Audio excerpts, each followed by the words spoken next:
Ushbu darsimizda sizlar bilan positionni statik turini ko'ramiz. Statik iborasi ko'plarga tanish bo'lishi mumkin, eshitganlar ham bo'lishi mumkin. Agar bilmaganlar bo'lsa, aytib o'taman. Asosan statik dinamika bilan birga keladi, ya'ni bu umumiy katta tushuncha, ko'p narsalarda qo'llaymiz bu iboralarni. Ya'ni statik degani o'zgarmas degani, dinamik bo'lsa o'zgaruvchan degani.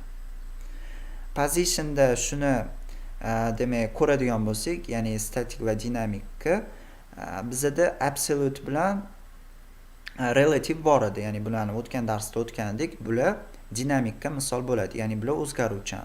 Bunga misol uchun bottom, right, left toplarda qiymat beradigan bo'lsak, u demak elementimizni joylashishi o'zgaradi. Demak o'zgarganligi uchun ham bizda bular dinamikka misol bo'ladi. Endi bizda statik ham bor. Statik degani o'zgarmas, ya'ni o'zini holatida qoladi. Demak positionga biz statik deb yozadigan bo'lsak, mana saqlaymiz.